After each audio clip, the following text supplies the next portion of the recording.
Steve Malzberg. All right, folks, welcome back. Steve Malzberg, and we are joined once again by our friend Paul Callan, CNN legal analyst, former New York City homicide prosecutor and criminal defense attorney at Callan, Koster, Brady and Brennan. Hello, sir. How you doing today, Steve? I'm doing fine. Unfortunately, we only have about 6.5, 7 minutes, so I want to get to it. First of all, and when I say congratulations, I want to make it clear neither one of us are celebrating, but you did predict on CNN and on our show that there would be a weekend verdict, and once the jury had asked for a manslaughter clarification, I believe you also said that the verdict could come any time, and you were right on that count. Yep, at least as far as that goes, I was, fortunately. But kind of like a doctor, diagnosing cancer. Maybe he's happy he got the diagnosis right, but it's a sad case all around nonetheless. Absolutely. Yeah. But let me ask you going forward. That's what I want to talk about with you is going forward. First of all, Eric Holder today said he made a speech to Delta Sigma Beta, and he said the Justice Department shares your concern. I share your concern. The department will conduct an investigation consistent with the facts and the law. That he said there's an investigation that's opened. Of course, we know that the FBI investigated racial overtones in this case for months ago, and found nothing. The trial they couldn't prove. Will a civil rights prosecution be forthcoming, do you believe, from Eric Holder? Well, I found his remarks to be somewhat odd in that a jury has rendered a verdict in the case, and for the Attorney General of the United States to say, I share your concern about a jury verdict, it's kind of an odd thing to say. We have a country based on the idea that local juries are in the best position to decide cases based on the evidence that's presented to them. I mean, that was put in the Constitution by the Founding Fathers because they didn't want the federal government deciding cases or cases decided by popular vote. We decided to have a jury trial system. Now, on the other hand, it's certainly appropriate if the Justice Department has suspicions that the system was somehow rigged or handled inappropriately.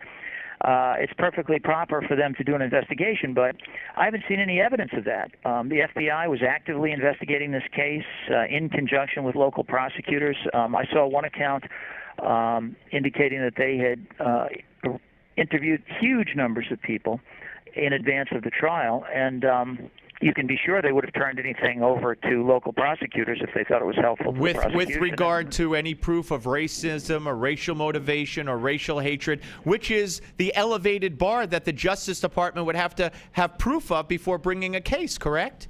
Well, yeah, I think what people have to understand here is, and certainly, racial discrimination is illegal in the United States, and it should be prosecuted when there's an appropriate case. But in this case, the defense was self-defense, and that Zimmerman acted in self-defense when he fired the gun. So the Justice Department would have to prove two things. One, local prosecutors couldn't disprove the self-defense claim, and that really, the final encounter, that has nothing to do with whether there was racism or bias at the beginning of the incident. So they'll have an additional burden of proving that it was started by racial bias and then self-defense was inappropriate. But a jury has already said he acted in self-defense with this verdict. So I think it's a mountain the Justice Department is trying to climb here that's a pretty high mountain to climb up. Usually they do these cases, Steve, against local police forces like we saw in the Rodney King case, right, where there's a pattern of police abuse in the minority community. And it's a government entity, right? It's a government entity, not an individual. Right. Yeah, you've got to have an action under, they call it color of state law. Now, there is a law here that might give them a basis to investigate, and that is the gun that was used probably crossed state lines and was in interstate commerce. So they'll probably try to use that as a reason to say it's appropriate for federal investigation. But frankly, I don't know what they think they're going to discover that hasn't been discovered already. And Paul, yeah. let me ask you. We're talking to Paul Callan, CNN legal analyst here on the Steve Malzberg Show. We only have a couple of minutes.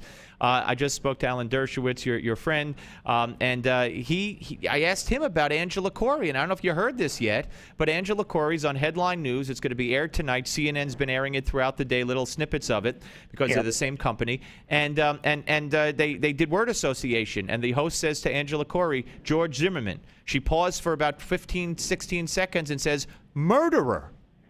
Seriously? Seriously, I didn't. Absolutely. So what's your reaction to that? That is shockingly inappropriate, unethical conduct by a prosecutor. And frankly, she might very well be sued for it, and properly so. Prosecutors get immunity when they're acting within the scope of their employment as prosecutors. But, appearing on a TV show doing a word association game is not going to give her immunity. That's really stunning. I was very surprised, by the way, at the sort of vituperative sour grapes press conference that prosecutors did in this case after the acquittal. Usually prosecutors are very dignified, and they say we disagree with the jury, we're disappointed in the verdict, but we respect the process. They did a very extensive press conference in which they, really went after Zimmerman quite personally. And De La Rionda was shouting, "Who followed who? Who followed who?" Just like he was in the courtroom during the closing arguments. In all my years as prosecutor and defense attorney, I have never seen a press conference that vituperative after a jury verdict has been rendered. Paul, they're not only is the media going after him, but the prosecutors are going after him, and the so-called civil rights leaders as well. Paul, I thank you, and I hope I'm sure we'll speak again soon. And thank you very much. Absolutely. Always